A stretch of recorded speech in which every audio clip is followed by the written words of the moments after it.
झारखंड की राजधानी रांची में नगर निकाय चुनाव का इंतजार अब खत्म होने वाला है। शहर की सरकार चुनने की तैयारी अब अपने आखिरी पड़ाव पर पहुंच चुकी है। रांची नगर निगम के 53 वार्ड्स के लिए आरक्षण की फहरिस्त तैयार हो चुकी है, जिस पर उपायुक्त मंजूनाथ भजंत्री ने अपनी मंजूरी दे दी। अब गेंद है राज्य निर्वाचन आयोग के पाले में और इस आरक्षण सूची के आने के बाद रांची की सियासी हलचलें तेज हैं। आखिर क्या है सूची का पूरा गणित और क्या कहते हैं नेता, देखिए हमारी खास रिपोर्ट में।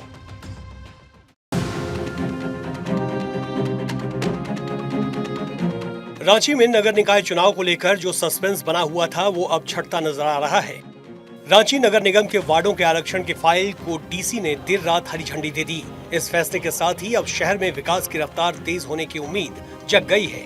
लंबे समय से अटके हुए कामों को अब नए जनप्रतिनिधि मिलने का रास्ता साफ हो गया है।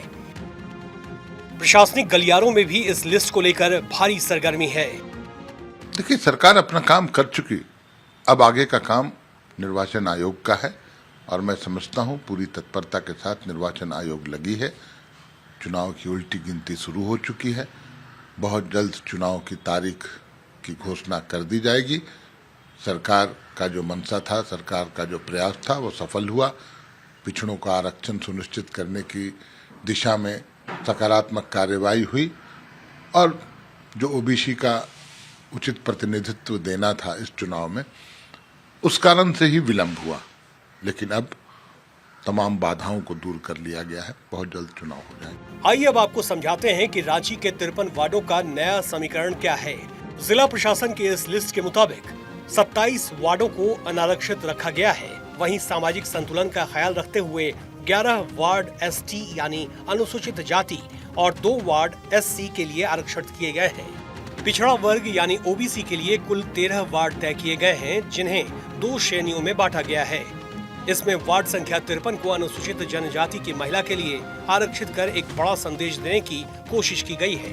रिजर्वेशन तो मिलना ही चाहिए, ये तो राइट है, संवैधानिक अधिकार है लोगों को। तो रिजर्वेशन के तहत चुनाव हो रहा तो अच्छा है, इससे जनता को भी फायदा है, चुनाव लड़ने वाले को भी फायदा है और चुनाव हो जाना सबसे बड़ी बात है। क्योंकि बहुत दिनों से यह चुनाव लंबित है, तो चुनाव जितना जल्दी हो उतना अच्छा होगा। क्योंकि चुनाव नहीं होने से बहुत सारे काम बाधित हैं, पैसा भी नहीं मिल पाता है।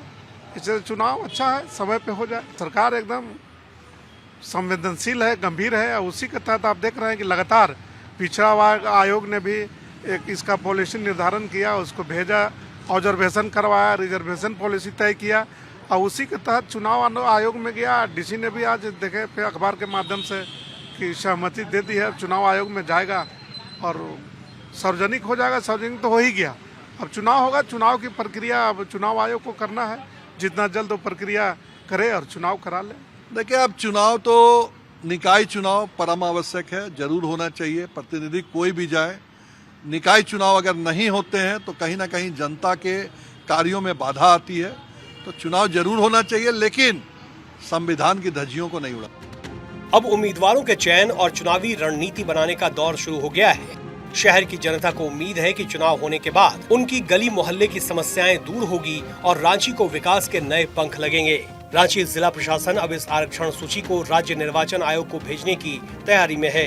हालांकि आयोग के पास इसमें संशोधन या बदलाव करने का पूरा अधिकार सुरक्षित है, लेकिन इस खबर के बाहर आते ही रांची के सभी राजनीतिक दलों ने अपनी कमर कस ली है।